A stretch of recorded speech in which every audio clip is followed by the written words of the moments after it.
Assalamualaikum warahmatullahi wabarakatuh. Salam sejahtera untuk kita semua. Anak-anak sekalian, selamat berjumpa kembali dalam video layanan bimbingan dan konseling. Kali ini Bapak akan melanjutkan materi tentang menjadi pribadi mandiri, di mana hal ini sudah Bapak sampaikan untuk pertemuan yang pertama. Kita sudah belajar tentang bagaimana kalian bisa memahami pribadi yang mandiri.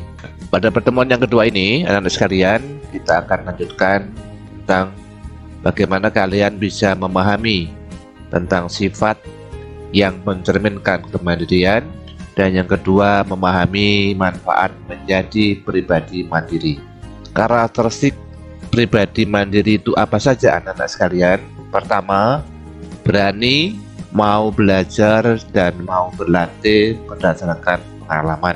Artinya di sini bahwa pribadi mandiri itu berdasarkan pengalaman hidupnya, ia mau berlatih, mencoba dan merasakan sendiri hal-hal tertentu yang memang sudah seharusnya dilakukan. Jadi artinya berdasarkan pengalaman hidupnya, pribadi mandiri itu bisa berani, mau belajar dan mau berlatih, sehingga bagaimana ke depan bisa menjadi manusia atau pribadi yang mandiri. Kemudian yang kedua adalah menetapkan gambaran hidup yang ia inginkan. Artinya bahwa pribadi yang mandiri itu dengan melihat pengalaman yang sebelumnya, maka pribadi mandiri juga diharapkan bisa menetapkan gambaran hidup yang diinginkan ke depan seperti apa. Gambaran hidupnya inilah yang akan bisa diharapkan menjadi tujuan yang hendak dicapai dalam hidupnya. Kemudian pribadi yang mandiri adalah pribadi yang berani mengarahkan kegiatan hidupnya untuk mencapai tujuan yang telah ditetapkan sebelumnya. Ini artinya bahwa pribadi mandiri dalam rangka mencapai tujuan hidupnya yang telah ditetapkan sebelumnya ini, ia memiliki langkah-langkah kegiatan atau langkah tingkah laku yang efektif untuk mencapai gambaran kehidupan yang diidealkan. Berikutnya adalah pribadi mandiri itu berani menyusun langkah kegiatannya melalui tahapan yang realistis, berproses dan membutuhkan waktu. Kemudian yang kelima, pribadi yang mandiri itu berani mengatur dan mengelola waktu dan kesempatan dalam banyak hal. Misalnya apa? Misalnya menyisihkan waktu untuk berpikir, belajar, membaca, berdiam, mencintai, dan berdoa. Kemudian yang keenam, karakteristik pribadi mandiri itu adalah berani menata dan menjaga diri. Ini artinya ia terus berlatih bagaimana menjadi orang yang berkepribadian terpuji. Kemudian yang ketujuh, berani mengambil keputusan secara cepat dan tepat. Karena kemandirian ini pribadi yang mandiri, maka ia dalam melakukannya dengan berdasarkan data atau informasi yang memadai. Maksudnya dalam rangka mengambil keputusan, berani mengambil keputusan itu berani karena berdasarkan ada data atau informasi yang memadai, mempelajari secara mendalam sebab akibatnya, memperhitungkan segala kemungkinan, menemukan solusi, menganalisa dampak dan solusi, dan akhirnya ia mengambil keputusan dan menjalankannya dengan sadar dan tanggung jawab. Jadi artinya bahwa tidak sekedar berani, tapi memang dalam rangka mengambil keputusan yang diambil itu pribadi mandiri berdasarkan data dan atau informasi yang memadai, sehingga tidak salah mengambil keputusan. Kemudian karakteristik pribadi mandiri itu adalah berani mengembangkan rasa percaya diri, mantap, tegas, dan bijak. Yang kesembilan, pribadi yang mandiri adalah pribadi yang berani mengurangi ketergantungan hidupnya dari orang lain untuk lebih banyak bersandar pada kekuatan sendiri. Seseorang yang mempunyai sifat kemandirian itu mencerminkan pertama bertanggung jawab. Ia tampil mandiri berarti memiliki sikap yang bertanggung jawab terhadap apa yang telah dilakukan. Artinya bahwa ia berani berbuat, berarti berani bertanggung jawab, dan wujud tanggung jawab adalah sesuatu yang bisa diterima dengan baik oleh banyak orang. Ini sifat-sifat kemandirian. Pertama, bertanggung jawab. Yang kedua, mampu mengatasi kesulitan. Jadi pribadi yang mandiri itu sifatnya adalah memang pribadi yang mampu mengatasi kesulitannya sendiri, mampu menyelesaikan masalahnya sendiri, meskipun pada awalnya terasa sulit, tapi dapat mencari jalan keluar atau solusi dari permasalahan yang dihadapi.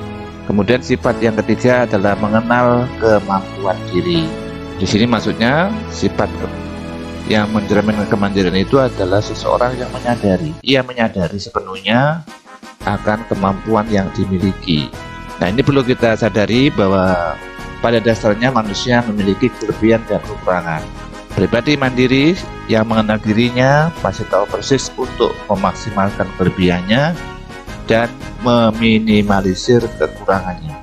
Kemudian yang keempat, sifatnya adalah senantiasa berpikir positif. Jadi pribadi yang mandiri berpikir positif terwujud dalam tindakan positif yang dilakukan olehnya, dan diharapkan juga dapat mengambil keputusan yang positif dan bersikap bijaksana. Kemudian berikutnya adalah berwawasan global. Pribadi mandiri memiliki wawasan global dan tidak berpikiran sempit yang mengarah pada ketergantungan terhadap orang lain karena kurang percaya diri. Setelah kalian mengetahui sifat-sifat pribadi atau yang mencerminkan kemandirian, maka apa sih manfaatnya menjadi pribadi mandiri? Pertama adalah akan mempunyai prinsip yang tegas dalam kehidupannya. Ini artinya bahwa seseorang yang telah mandiri, ia akan membuat komitmen pada prinsip kehidupannya, dan komitmen itu dijalankan dengan tegas.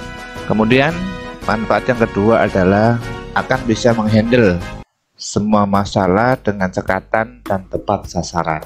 Ini artinya bahwa dengan memiliki pribadi mandiri, seseorang yang mempunyai pribadi mandiri dapat menyelesaikannya sendiri dengan solusi yang baik, bahkan dapat menyelesaikan persoalan atau masalah orang lain dengan tepat. Kemudian yang ketiga, manfaatnya adalah akan dipercayai oleh orang lain ketika diminta untuk melakukan sesuatu. Jadi di sini anak sekalian bahwa manfaat orang mandiri ini atau pribadi mandiri ini, maka seseorang itu akan selalu dipercaya. Karena apa? Karena orang lain tahu bahwa ia mempunyai kemampuan dan kemauan untuk bertindak sebaik mungkin.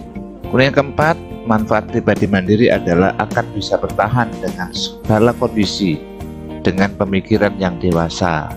Ini artinya bahwa orang yang sudah mandiri tidak akan mudah mengeluh pada segala kondisi, karena ia tahu bahwa semua persoalan pasti bisa atau diyakini bisa diselesaikannya dengan baik. Kemudian yang kelima, manfaat pribadi mandiri adalah akan memiliki kewibawaan sehingga dicintai orang lain. Ini artinya bahwa kewibawaan orang yang mandiri akan berada di atas kewibawaan yang biasa.